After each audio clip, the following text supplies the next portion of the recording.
Well, the months of speculation finally came to an end today. Westside's Kevon Moore is going to become a Red Raider. The school's all-time leading scorer and one of the most highly touted recruits in the state just got back from a visit in Lubbock this past weekend, and that's all he needed to make his decision. Moore made the announcement today at North Macon Park alongside his family and Westside head coach Josh Grove. And welcome everybody to the second playoff edition of First and 10 for the 2018 season right here on WGXA. I'm AJ Good alongside Cam Gaskins. And Cam, a lot of teams right here in Middle Georgia are starting to get that Atlanta feeling. Well, it's very simple, AJ. Win tonight, and you only need 2 more wins to make that short drive up I-75 to play Mercedes-Benz Stadium for the whole shebang. And I know this isn't basketball, but this it's technically the Sweet 16 round. It is. We're almost in the quarterfinals. There's 16 teams left at each classification, and we had a lot of great football tonight in Middle Georgia. That's right, Cam, and we're going to kick things off in Monroe County, where the best team in our area, Mary Persons, was back in action. The Bulldogs have proven to be unstoppable so far. They're hoping to do so against Woodward Academy tonight.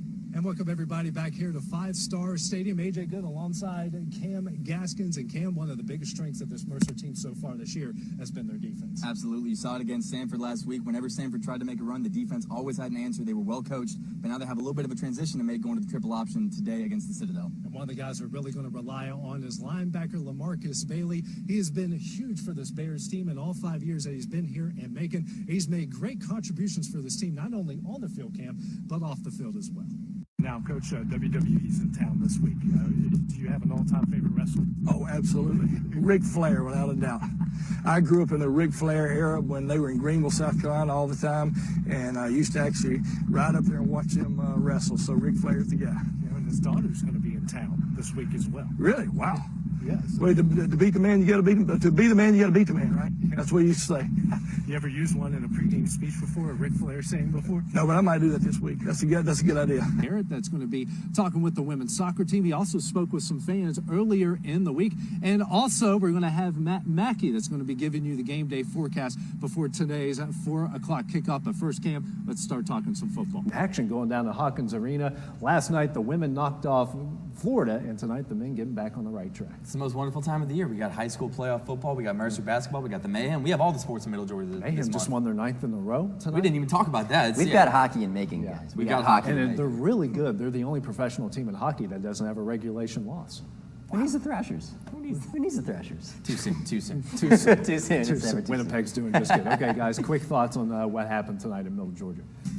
And welcome back. Time for sports. This week has been interesting to say the least for the Upson Lee boys. But moving on from the distractions, the Knights were looking to extend their epic win streak this afternoon in the 4A state championship game and win back-to-back titles. The Knights taking on St. Pius in Atlanta on the campus of Georgia Tech. First quarter here for the Knights. Ty Fagan in transition, going to pull up and knock down the jumper. Then Fagan ahead to Jarrett Adderton. He's going to take this coast-to-coast for 2 of his 16 on the afternoon, put the Knights up 1 after 1. Second quarter now. Here comes St. Pius. Stevens knocking down the 3 from the elbows, and Zach Rancid driving the baseline. Again, the layup to go. St. Pius was up 1 at the break. Fourth quarter now, that's when the Knights start to take over. Irie Scott goes down low to Trayvon Walker off the glass for 2. Then Walker, he's going to get the rebound off the Fagan miss. And the putback, he would finish with 11 points, 12 rebounds, and 5 blocks on the afternoon. And Fagan going to take over from there. The pump fake, driving the baseline for the layup. And then Fagan again, almost the same thing, off the glass for 2. He would finish with a game-high 21 points. The Knights pick up the win 70-54 and their second straight title. Oh, it's very special, especially being I was doing it with my guys that I came up with for a long time. That's all that matters. I just wanted to enjoy my last game with my boys. Just 3 years ago, the Northeast boys were only able to win 3 games. Fast forward to 2019, and the Raiders have gone through a big transformation. Winning 3 games the freshman year to 6 games the sophomore year to 18 games last season to where we at right now. I mean, we would. I don't even know the words to even explain it right now. I mean, I'm just so proud of them. The Raiders went 21-5 this year while winning their Class 2A region, and their head coach gives all the credit to his senior class. Well, our kids wanted to leave a legacy. I mean, that's one of the things that we talked about. What is your legacy that you're going to leave Northeast when it's time for you to leave?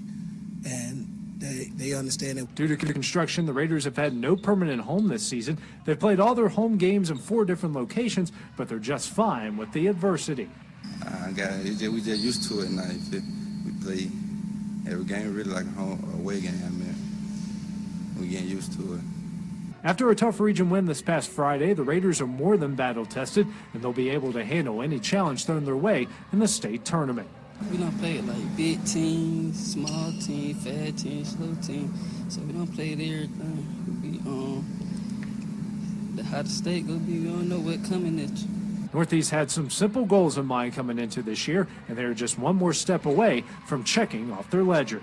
We have 3 goals that we stand by right now this year. The first goal was to become #1 at the end of the regular season. We did that. The second goal was to win the region. We did that. Now the third goal is to win the state championship, and that's what we're striving for right now.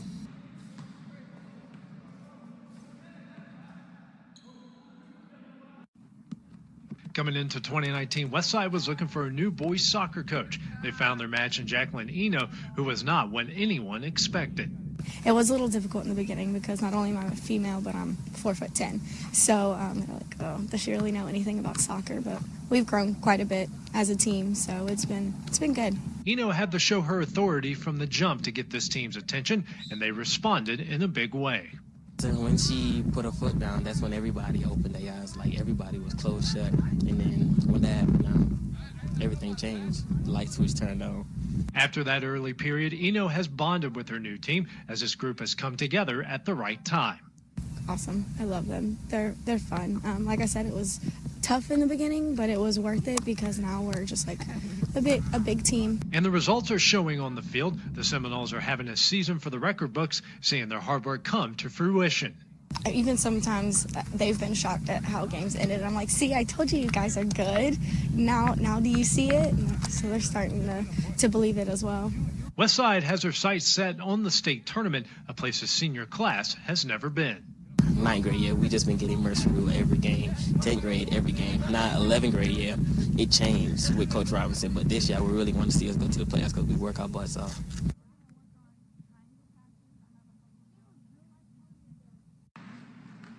Growing up in Canada, hockey was a way of life for Leo Thomas, only fitting it would become his family's profession. They say you start skating before you start walking there. So, I mean, I was about three or 4 years old. Started on the ice right away, and it's just been my life. It's been my life for the last 30 plus years. In public school, in phys ed, you have a hockey stick in your hand, and that's what you're doing, right? So yeah, hockey's everywhere. It's in the stores, it's in your blood. It's just like football down here. But like most black players in the game, experiencing racism was inevitable. Growing up playing and dealing with, just the minor racial stuff. I think as I got older, it got better. It kind of died down. And like I said, right now it's at a different space. After a 13-year pro career and 2 as an assistant, Thomas was tabbed as a new head coach of the Macon Mayhem, fulfilling one of his goals. I knew once I got into the assistant kind of role that an opportunity could come up. And I think for it to happen within 3 years and with this team, it was a little surprising, but it's, something I've always wanted. Leo was a #1 choice for the Mayhem from the word go, and they didn't even know they were making history in the process. Funny thing is we didn't really put it together. We never really paid attention to that. Leo was just our choice, and then some people started saying, he's only African-American head coach right now, and we started looking like, wow, I guess it's a pretty big deal. And I'm excited for him. He's overcome some adversity in his life playing hockey, which is a predominantly white sport, and he's overcome some adversity, so I'm really proud to see that he has that opportunity. Thomas is currently the only black pro head coach in all of North America and the first in the SPHL.